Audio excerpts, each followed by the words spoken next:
Hey guys, it's Rama here. So I had another quick message that's been consistently coming in since last night. So whenever they're super annoying, when I can't get the thought out of my head, it's usually a really good sign that I need to share that. So I'm going to do that now with you.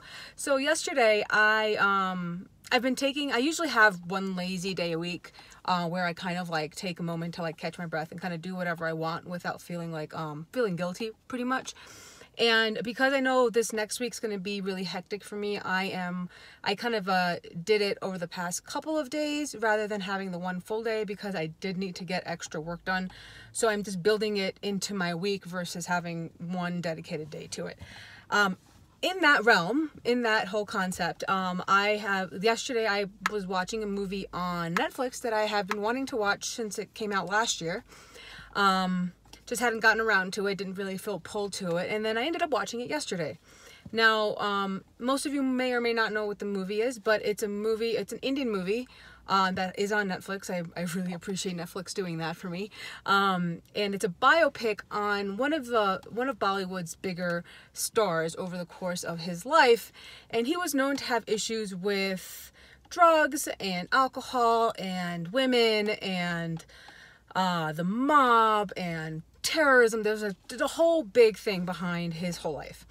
Anyway, so I watched the biopic and I had heard mixed reviews on it.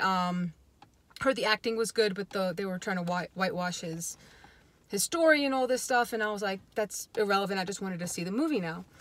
And as I was watching it, I felt myself get really uncomfortable watching the scenes where he's detoxing from the drugs. He at one point in the movie he's at a detox center, and they show him in bits and slices and stuff,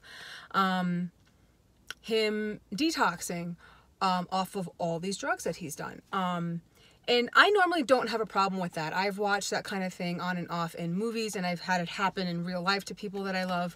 And I've watched that happen. So I'm not really uncomfortable. It's part of the reason why I've always been so interested in mental health and psychology, because I think addiction is misunderstood despite its prevalence. But as I was watching it and I'm working through this slightly triggered, probably is too strong of a word for it, but I was uncomfortable. And whenever I'm uncomfortable, whenever I'm even triggered now, I force myself to play out whatever it is that I'm in the middle of that's triggering me or making me uncomfortable, so that I can figure out where it's coming from. The best I learn through doing. I learn by trial by fire. That's the best way that I get things. I learn how to integrate new things and learn new things by just going through it. Philosophizing about it is fun, but doesn't get me anywhere. And so I'm making myself sit through this scene that's making me uncomfortable, and I'm like, why is this uncomfortable when I hasn't been before? And I realized that this might be the case for other people, which is why I'm compelled to share it, is that watching somebody go through the ramifications of their addiction, we're very easy to judge. We very easily judge other people, especially drug addicts, because we're always we always say it's a choice, or you somehow minimize their experience, or you can go too far in the other end and coddle them to the extent of where they're too fragile to be able to live outside. If they're on the road of recovery, that they might be too fragile, that we can't ask them honest questions that may sound ignorant, but to understand their experience. Hopefully that makes some sense. And as I was watching it, I'm like, am I uncomfortable because he's recovering from an addiction? The action itself is no, not really. I was uncomfortable because it was shining a light on my own issues that I feel I'm addicted to. Now, addiction is not a substance abuse problem. Addiction is a behavioral issue, and you can be addicted to anything. You could be addicted to restricting your food. That behavior is classified as anorexia, but it's a behavioral problem. It's not, the food's not the problem. It's your behavior around the food that's the problem. You can be addicted to your phone. The phone itself is not the issue. It's how you work with the phone that's the issue. In like drug addiction, it's not necessarily the drug that's the problem. There is a point where the drug does become a problem, but the initial issue is, why did you go to the drug in the first place? You have an emotional issue.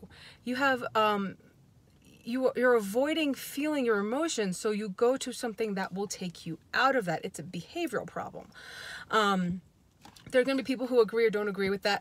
It doesn't matter. This is how it comes through for me, and this is how I've worked through my issues.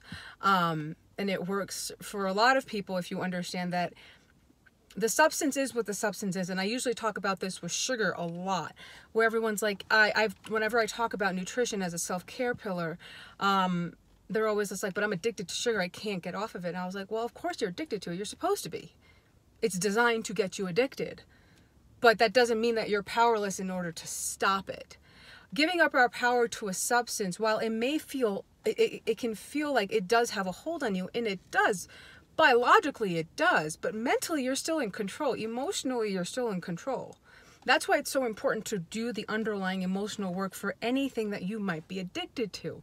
Now, while I was watching these scenes in this movie, I'm just like being shown, I was like, oh, I have an issue with the way that I use my phone. I have an issue right still now, like with salty foods. And particularly this, I've gotten into this new thing with potato chips, and it's just like, I'm not even like potato chips all that much. I just like this one particular kind of potato chip, and it's also why I don't buy a lot of it, but whenever I do buy it, I have a hard time controlling myself. So I'm just going back and forth on this, and really what this is about, because this week's blog post was about mindset. I would like what I would really like you to kind of move away with on this is to see, does seeing someone go through their addiction trigger you? And I would, if you want to look up the movie's called Sanju, S-A-N-J-U. It's an Indian movie. They have subtitles. But if you want to just, like that scene in the movie, I think is about a third of the way in. So I would say somewhere around the 30, 45 minute mark. Or even if there's so many things on Netflix that center around addiction. Even there's one called Heroin, and it's about these law